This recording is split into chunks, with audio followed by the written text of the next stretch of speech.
যদি মন ভালো রাখতে চান, মাঝে মাঝে সমুদ্রের এই স্রোতের নিকট আসবেন, তাহলে মন ভালো থাকবে। আমি আছি এখন পেন্টাই রেমিস, এটা মালয়েশিয়ার একটি সমুদ্রে। জায়গাটা খুবই সুন্দর, মাঝে মাঝে আসি এখানে। তো পেন্টাই রেমিস হচ্ছে মালয়েশিয়ার সুন্দর একটি সমুদ্র সৈকত, আমাদের বাসা থেকে প্রায় 10 কিলোমিটার দূরে। তো আমি মাঝে মাঝে সেখানে আসি একটু ঘুরতে, কারণ আমরা কর্মক্ষেত্রের পাশাপাশি মাঝে মাঝে ঘুরলে মনটা খুবই ভালো থাকে।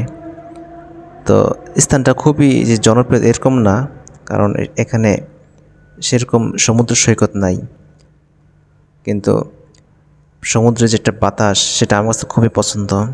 একটা স্নিগ্ধ হাওয়া যখন গায়ে লেগে যায় সেটা খুবই ভালো লাগে। এই কারণে মূলত এখানে আসি। আমার সপ্তাহে 2 দিন ছুটি থাকার কারণে কর্মক্ষেত্রের পাশাপাশি কোথাও ঘুরতে যেতে খুব একটা সমস্যা হয় না।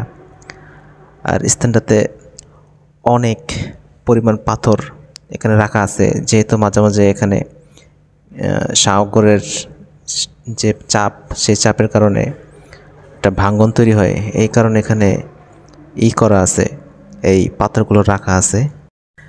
এখানে মানুষ খুব একটা দেখা যায় না, তবে প্রতি শনিবার এবং রবিবার এখানে অনেক পরিমাণ মানুষ আসে। যেহেতু মালয়েশিয়ার সাপ্তাহিক দিন রবিবার, তাই রবিবারে এখানে অনেক মানুষ দেখা যায়। মানুষ ছুটির দিন এখানে আসে ঘুরতে। এই কাজটি খুবই সুন্দর।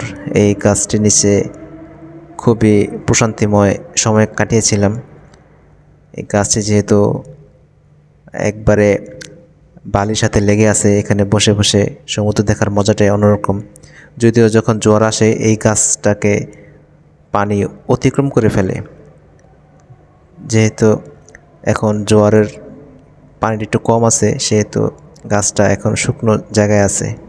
এখানে কতগুলো কবুতর দেখা যাইতেছে, হয়তো কোথাও কবুতর পালে মানুষ। তো অনেক জায়গাতে এরকমভাবে কবুতর পালা হয়ে থাকে। তো আমি সকালে আসছিলাম 10টার দিকে, আমার বাসা থেকে প্রায় 10 কিলোমিটার দূরে স্থানটি।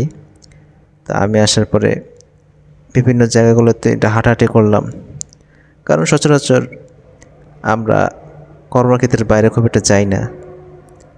হাঁটাহাঁটিরা সুন্দর জায়গাতে খুবই ভালো লাগে। আর এটা হচ্ছে একটা হোটেল, এটা সি ফুডের যে খাবারগুলো এখানে বিক্রি করা হয়। মানুষের পানিগুলো আসলে অনেক জায়গায় ঘোলা থাকে এবং আবার অনেক জায়গায় পানিগুলো ক্লিয়ার থাকে। এখানে হাঁটাহাঁটির পাশাপাশি কিছু বসার জায়গাও থাকে। ওই যে দেখা যেতেছে একটা লাল কালারের একটা বসার জায়গা, এখানে অনেক মানুষ এসে বসে থাকে। বসার জায়গাটা খুব সুন্দর। আসলে মানুষের এরকম অনেক বসার জায়গা আছে বিভিন্ন জায়গায়। এই সকল বসার স্থানগুলো খুব সুন্দর করে তারা বানিয়ে থাকে।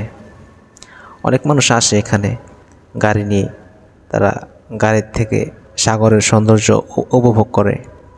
আসলে মালয়েশিয়ার চারদিকেই সাগর রয়েছে, যার কারণে সাগরের সৌন্দর্য বিভিন্ন জায়গায় দেখতে পাওয়া যায়।